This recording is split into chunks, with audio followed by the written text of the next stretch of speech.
Alright, so my independent study was called Quantitative Foundations of Accounting, and my advisor was Mr. Hyde. So what I set out to learn, so my biggest goal was to really get like an understanding of the accounting cycle, and I wanted to learn to read and interpret all the three major different statements, financial statements, which is the balance sheet, income statement, and cash flow statement. And then I also wanted to get practice with journal entries, T accounts, adjusting entries, and then the difference with accrual and cash. And then I also really wanted to be like more hands-on and use real company data to like calculate different ratios.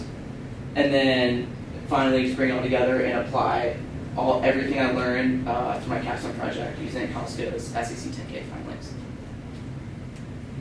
So how I organized the independent study. So I followed the 10 rotation plan, and each rotation I was focusing on a different core accounting concept. And then I used two textbooks. One was Accounting Made Simple, and the other one was Financial Accounting by Libby. And then I also found this really good website called The Accounting Coach, and it was free, and it taught like the basics of accounting. And then I also watched a lot of YouTube videos. And then every week I would practice with journal entries, T counts, adjusting entries, and then ratio practice. And then I would also try to really build the skills progressively, so work from the easiest and build up. And usually I would use what I learned the previous weeks on my new stuff. So some of the core skills that I developed, well, I learned how to read and interpret all the three core financial statements. And then I also learned how to make journal entries and then post them into T counts, which is like pretty much the very basics and like the big premises of accounting. And then the hardest thing was preparing and adjusting entries, which I'll get into later. And then I also really wanted to learn more about like Excel and Google Sheets and basically how to work that. So I would use that and using functions and formatting. And then I also learned how to reach the SEC 10K database and look at companies' financial or audited financials. So this is just a big basic on how the accounting system works. So each transaction affects two accounts. So there's always going to be an increase and decrease no matter what the transaction is. And then, I don't know if you guys have heard debits and credits. And so debits always increase assets and expenses. And then credits increase liabilities, equity, and revenue. And then they do the opposite for the opposite ones. So debits decrease liabilities, equity, and revenue. And then also, posting entries in a T account shows those two changes. So there's basically just be like a T account, and then maybe one account's for cash, another one's for accounts receivable. And then if you increase one with debit, the other one increases or decreases with credit. And then I also learned adjusting entries, which that was the hardest thing. So that's like, for instance, prepaid expenses like insurance or rent, unearned revenue, accrued expenses, and depreciation, which that would be like if this chair costs, let's say, $500, and let's say the useful life, like you maybe would get 5 years out of it, then even though you paid all of it up front, it would get decreased every month or year by about $100. So it's a little bit different than just like, oh, money in, money out. And so why I chose Costco for my final project. So I was always very curious on how Costco earns strong profits, even though everything's so cheap there. It's in bulk, but like it is pretty cheap. And then also when I was looking through different 10Ks, Costco's pretty clear and consistent. And then it's a retail model, so their trends is pretty easy to interpret. And then they're also a pretty large and stable company. I know that they expand a lot. And then also I love Costco. It's a great place. And so here's the financial data that I pulled. So from the income statement, I made sure to pull net sales, membership fees, total revenue, merchandise costs, gross profit, gross margin, SG&A, which that's operating costs that isn't for their main thing. So like it wouldn't be a cost for the food they produce with their Kirkland brand or selling memberships. It would be for something like the warehouses, like what it costs to maintain the warehouses. And then through the balance sheet, I pulled the cash and cash equivalents, inventory, total assets, accounts payable, all of these current liabilities and current debt. So anything that's considered current is something that needs to be paid off within a year, and anything that's like a total is something that's a year and more in advance. And a current liability could be something like accounts payable, which is like if Ms. Shirilla came and bought something from Costco, or no, Costco owed Ms. Shirilla and her company something, then they don't have to pay her right then, but it has to be something that they need to give the money to her within a year. And then from the cash flow statement, I pulled all the net cash, which is used in investing, financing, and operating activities. And so here are the year-over-year shifts that were in the audited financials. Whoa. So total revenue was up about 20 billion, which is huge for Costco. That was a huge jump.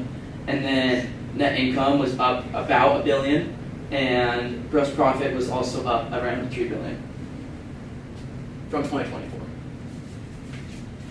And then the balance sheet changes. So Costco's cash was up around $5 billion, which is a huge jump in cash. That was a really huge jump, and it really helped them eliminate a lot of their debt. And then their inventory was down slightly by about $500 million, and then their total assets was up about $8 billion, and then their total liabilities was up around $1 billion. And then from the cash flow, their operating cash flow was up about $1 billion, and their investing cash flow remained pretty negative, but that's just due to continued expansion. They really, the past 10 years, have been building as many new stores as possible, so they're trying to pay that back. And then their financing cash flow was up a lot. It's still in the negatives, but it's just due to all the debt repayments time. That happened a lot this year. And so the ratios that I calculated, so within the liquidity, there's the current ratio, which came out to 1.03. So that means that Costco can cover all their short-term liabilities, which is kind of like debt, within the year and still be cash positive. It's by a little bit, but that's enough to where they're safe. And then the quick ratio was 0.55. It's pretty low. That's just because Costco holds a lot of inventory. So if they wanted to sell their inventory quick, they wouldn't really be able to make enough money to pay off all their debt. And then their gross margin was 12.8%, which is a small margin, but pretty consistent due to Costco's low price model. And then their net margin was 2.94%, which is pretty thin, but pretty typical for a retailer like Costco that sells things in bulk. And then their returns, return on asset was, or ROI was 10.5%, which is a really strong efficiency for a retailer. Usually they're around 5% for a store like Costco, so that's really good for them. And then return on equity was 21.2%, which is a high return for shareholders, so invest in Costco. And debt to equity ratio was 0.65, which is a pretty moderate use of debt, but Costco is considered pretty financially conservative. So some of the strengths and weaknesses. So some strengths would be the consistent revenue membership growth. Looking through the trends, the data that I pulled worked from 2022 and up, and their net sales were growing pretty steadily. And then their membership fees also rose, showing that strong customer loyalty, so people kept rebuying the memberships and more people were as well. And then strong profitability for the retail industry, so the gross margin stayed stable, only going up about 0.2%. And then net income rose about $1 billion. And then they also have an efficient use of assets, which is at around 10.5% and an ROE at around 21%, which is both great for, again, the high volume, low margin retailer like Costco. And then some of the weaknesses that they had was their quick ratio, which is 0.55. So that means that they're really dependent on quick turnover. So if they get something in, they really need it to sell out fast, so then they can get more. And then their rising operating costs, or SG&A costs, they went up from 22.8 billion to 25 billion, which is outpacing some revenue growth and pressuring more margins, making them a little bit thinner, but they should be fine. A lot of this has just been because of the expansion, and the new stores haven't been as popular yet. And then tight margins leave a little room for error, as the net margin is at 2.9%, which means small costs or increase in supply chain could really impact the profitability and could make them go negative in here. And so some of my final conclusions were Costco's profits really come from the membership fees, not as much the items that they sell. They make profit on the items that they sell, but it's a lot lower compared to if you go to a Walmart or a Fry's. And so where they get the people is through the memberships. And then their low margins are pretty intentional. And so because they have a high volume of stuff, if you've ever been to Costco, there's so much things. And so they just really want to get as much stuff possible, and they're okay with making less money per thing sold. And then their strong cash flow lets Costco expand. So they've been expanding really, really quickly. They're one of like the fastest expanding retailers in the country.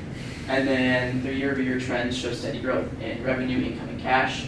And overall, Costco's business model really just tries to stay cheap and stay profitable and really get people with memberships. Thank you. Awesome. Great job.